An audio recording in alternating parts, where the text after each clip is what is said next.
क्या बात है बहू? आज बड़ी जल्दी जल्दी हाथ चल रहे हैं। अपनी बहू संध्या, जिसकी शादी को अभी 2 महीने ही हुए थे, उसे आज रात के खाने की तैयारी शाम को ही करते देख कमला जी ने आचार्य से पूछा। वह बोली, मम्मी जी, इनका फोन आया था कि आज शाम को हम फिल्म देखने चलेंगे, इसलिए काम थोड़ी जल्दी निपटा रही हूँ। सब्जी मैंने बना दी है और आटा भी गूंद दिया है। आप बस अपने और पापा जी के लिए रोटियां सेक लीजिएगा। उन्होंने कहा था कि हम डिनर बाहर ही करेंगे।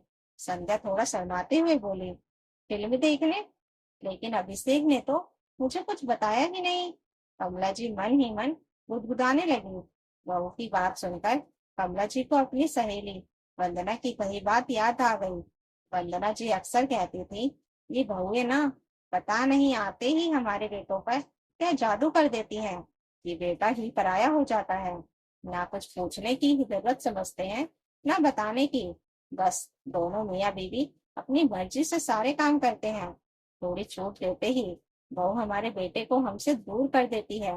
मेरी बड़ी बहू तो बेटे को लेकर अलग हो गई, लेकिन छोटे बेटे को तो मैं अपने हाथ में रखती हूँ। मजाल है जो मुझसे पूछे बिना कोई काम करे। छोटी बहू कितनी भी कोशिश कर ले उसे रहने की, लेकिन मैं उससे भी ज्यादा नजदीक रहने ही नहीं देती। मेरा छोटा बेटा तो बहू के मायके में जाकर एक दिन भी नहीं रुकता। बस साल में एक बार बहू को निभाने भेजती हूँ, वह भी 2-3 घंटे के लिए। मुझे तो एक बार ठोकर खाकर समझ आ गई है, इसलिए तुझे पहले ही आगाह कर रही हूँ। बेटे को अपने कंट्रोल में रखना। वंदना जी कमला जी से बोली थी। उस वक्त कमला जी ने अपनी सहेली की बात मजाक में उड़ा दी थी, लेकिन आज कमला जी के जहन में यह बात बार बार आ रही थी। पहले तो अभिषेक कहीं भी जाने से पहले मुझसे पूछता था, लेकिन आज देखो अपनी बीवी को लेकर घूमने जा रहा है और ना मुझसे पूछा ना मुझे बताया। बस अपनी बीवी को फोन कर दिया कि तैयार रहना।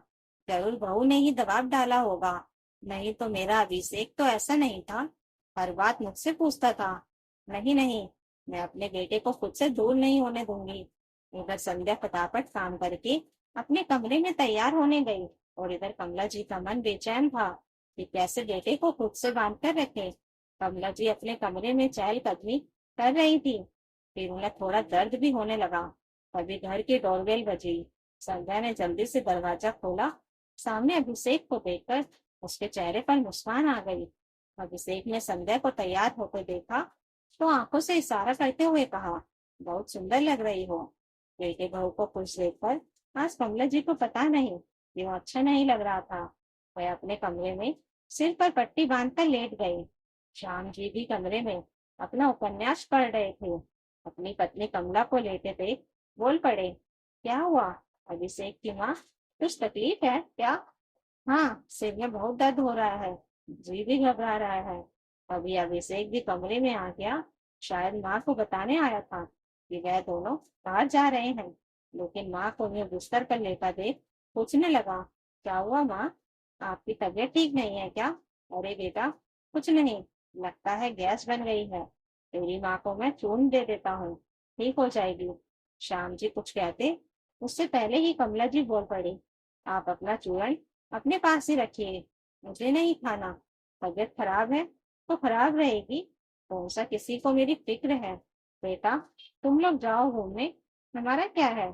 नहीं माँ, आपकी तबीयत ठीक नहीं है तो हम फिर कभी चले जाएंगे, आप आराम कीजिए। इतना बोल अभिषेक मुझे मन से बाहर आ गया। संध्या भी कमरे के बाहर ही खड़ी थी।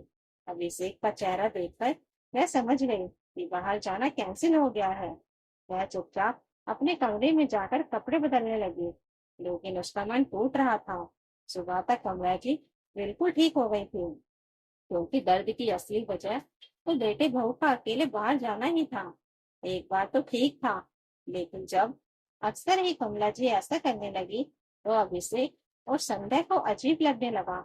अभिषेक तो फिर भी अपनी माँ की बातों में आ जाता, लेकिन संध्या अब कुछ चिड़चिड़ी रहने लगी थी।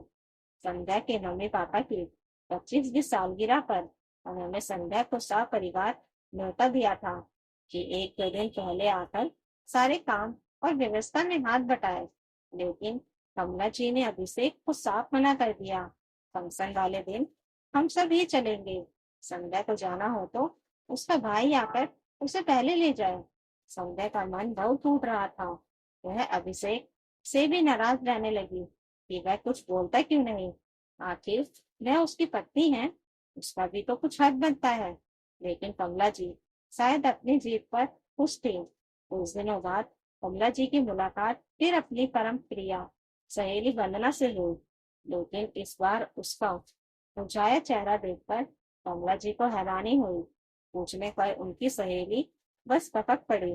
कमला, मुझसे मेरे बेटे की हालत देखी नहीं जाती। मैं ही उसकी कसूरवार हूँ। मैंने अपने बेटे का घर तोड़ दिया। छोटी बहू 6 महीने से मायके जाकर बैठी है। यहाँ तक कि नोटिस भी भेज दिया है। मेरा बेटा बिल्कुल भूत बन गया है। ना हंसता है, ना बोलता है।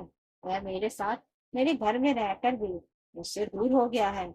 उसकी नफरत और उदासी की वजह मैं ही हूँ। काश मैंने बेटे बहू के साथ इतनी सख्ती ना की होती।